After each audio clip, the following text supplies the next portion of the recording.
Hello buddies, welcome to hashtag Tamil. நான் உங்கள் ஆசாத். இன்னைக்கு நம்ம சேனலில் என்ன வீடியோ பார்க்க போகிறோன்னா, குக்கு வித் கோமாளி. பிக் பாஸோட அதிக வியூஸ், அதிக டிஆர்பி போகிற ஒரு ஷோன்னு கூட சொல்லலாம். இது வந்து பார்த்தீங்கன்னா ஃபஸ்ட்டு சீசனில் கூட இவ்வளோ ஹிட் ஆனது இல்லைன்னு சொல்லலாம். ஏன்னா ஃபஸ்ட்டு சீசன் வந்து அவ்வளோக்கு யாருக்கும் தெரியாது குக்கு வித் கோமாளியில் இவ்வளோ காமெடிஸ் இருக்கும், இவ்வளோ ஷோஸ் இருக்கும் அப்படின்னு தெரியாது. இப்போது செகண்ட் சீசனில் வந்து தெரிஞ்சிருச்சு. ஏன்னா ஃபஸ்ட்டு சீசனில் மக்கள்லாம் பார்த்துட்டு ஒரு பெரிய ஆதரவோடு அந்த ஷோவை முடித்தாங்க.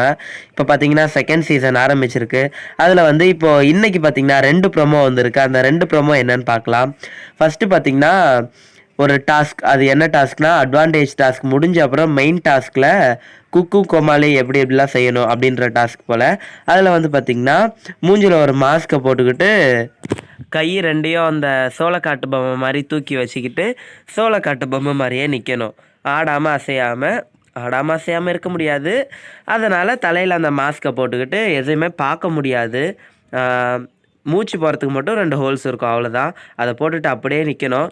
10 நிமிஷம் கோமாளி நிற்கணும், 10 நிமிஷம் குக்கு நிற்கணும். அப்படி தான் இந்த டாஸ்க்கு கொடுத்துருக்காங்க. அதில் வந்து சிவாங்கி சொல்கிறாங்க, அவங்க வந்து 23ஆம் புலிகேசி மாதிரி வேஷம் போட்டிருக்காங்க போல்.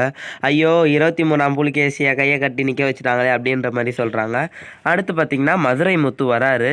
பாபா பாஸ்கர் மாஸ்டரோட டேபிளுக்கு வந்து அந்த ஸ்பூனை பாதியாக வெட்டி போடுங்க அப்படின்றாரு. எதுக்கு அப்படின்னு பாலா கேட்ட உடனே அதில் வந்து ½ ஸ்பூன் போடணும் அப்படின்னப்பறம் ஐயோ அப்படின்னு பாலா வந்து அந்த மொக்க ஜோக்கத்தை கேட்டு கடுப்பாயிடுறாரு. அடுத்து பார்த்திங்கன்னா தீபாக்கா, இவங்க வந்து பார்த்திங்கன்னா நல்லா சிரிச்சுக்கிட்டே இருப்பாங்க. வாய் விட்டு சிரித்தால் நோய் விட்டு போகுமான்ற அளவுக்கு லைஃப் ஃபுல்லாக சிரிச்சுக்கிட்டே தான் இருக்காங்க. அதில் வந்து ரக்ஷன் வந்து சாப்பாட்டில் ஏதாவது ஆட் பண்ணி விடலாம், உப்பு மிளகாத்தூள் அது மாதிரி ஆட் பண்ணி விடலான்னு உள்ளே வராரு.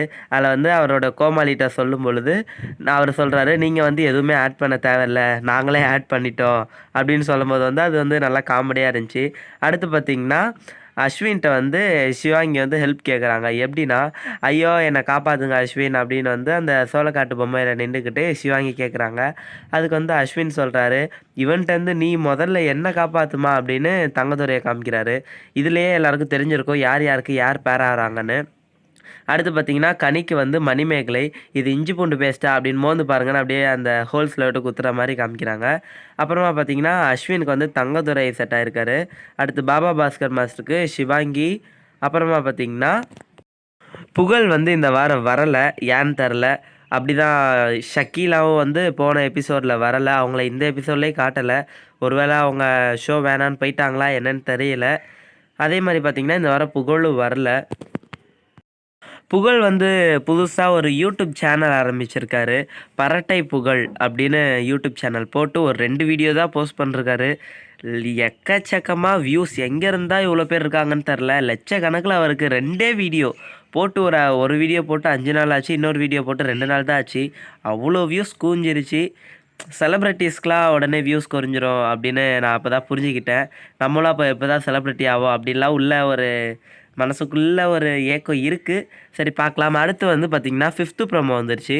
அதுலேயும் பார்த்திங்கன்னா சிவகார்த்திகேயன் அவர்கள் வந்து அந்த குக் வித் கோமாளியோட செட்டுக்கு வராங்க. இது வந்து பொங்கல் செலிப்ரேஷன் அப்படின்றதுனால மதுரை முத்து, தீபா, தர்ஷா 3 பேரும் எலிமினேட் ஆன கண்டஸ்டன்ஸ் 3 பேரும் வந்திருக்காங்க.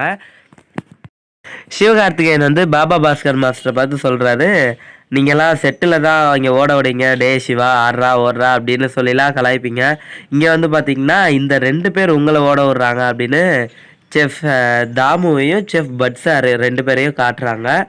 அப்புறமா பார்த்திங்கன்னா எல்லா கண்டஸ்டன்ஸும் சிரிக்கிற மாதிரி அந்த ப்ரோமோ முடியுது.